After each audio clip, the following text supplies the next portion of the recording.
खैर इस बीच market opening हो रही है और करीब 6 सेकंड बाद बाजार ओपन कर जाएगा और डॉट 19,800 के लेवल पे है, जहां पर हमने आपको बताया था कि यहां पे एक अहम सपोर्ट है। मार्केट को इससे ज़्यादा नीचे जाना नहीं चाहिए। अगर इन्फोसिस रुक जाए या आईटी रुक जाए तो फिर आपका काम बन सकता है।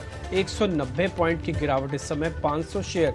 आज पहली बार काफ़ी दिनों बाद ऐसा देख रहे होंगे जब एडवांसेस कम और डिक्लाइंस ज़्यादा हैं। ये पलड़ा झुक जाना चाहिए, एक तरफ हो जाना चाहिए, उसके बाद मज़ा आएगा। नहीं तो फिर थोड़ा रुक जाइएगा। ज़रूरी नहीं कि आईटी की वजह से आईटी को ही सब दोष दिया जाएगा, फिर दूसरे शेयर्स भी आ जाएंगे प्रॉफिट बुकिंग करने के लिए।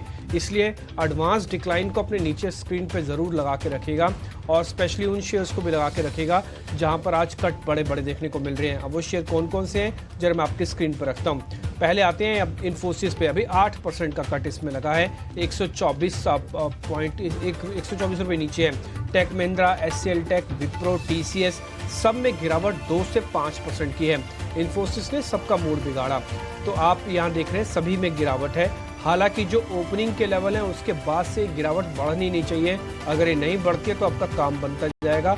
फिर आप कन्विक्शन के साथ अपनी पोजीशंस को चेक कर सकते हैं। ध्यान रखिएगा एक अहम सपोर्ट एरिया 19,800 भी है, उसको मार्केट ने फिर से बचाने की कोशिश की है। लेकिन अगर आप इसके उलट तेजी वाले शेयर्स देख रहे हैं तो आपको एल&टी 2% ऊपर, ब्रिटानिया के अंदर आज करीब 1%, एसबीआई, कोटक महिंद्रा बैंक ये करीब 1% ऊपर आपको दिखेंगे। इंडसन बैंक भी आज करीब 0.5% ऊपर है।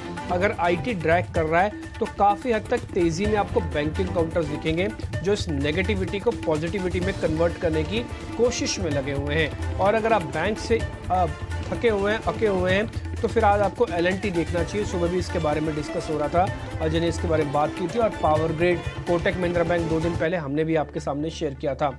आते हैं निफ्टी नेक्स्ट 50 के अंदर। वहाँ पे अगर आप पोजीशंस देखेंगे तो ICICI Lombard, United Spirits post number 1% ऊपर और ग्लैंड फार्मा, एबीबी, बंधन बैंक ये कुछ एक शेयर्स हैं जो आपको हरे निशान में दिखेंगे। जहाँ पर नुकसान है उसमें हेवल्स हैं, एचडीएफसी एएमसी आज तो प्रॉफिट बुकिंग करा रहा है और अंबुजा सीमेंट है।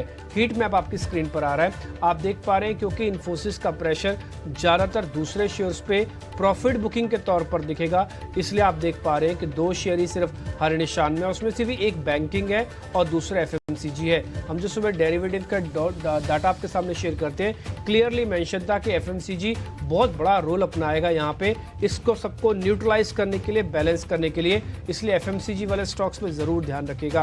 अब प्रियंका के पास चलते हैं, वो आपको छोटे मझोले शेयर्स के बारे में बताएंगी और साथ ही मेहमानों से कनेक्ट करके बताएंगे सौदे कहाँ लेने चाहिए।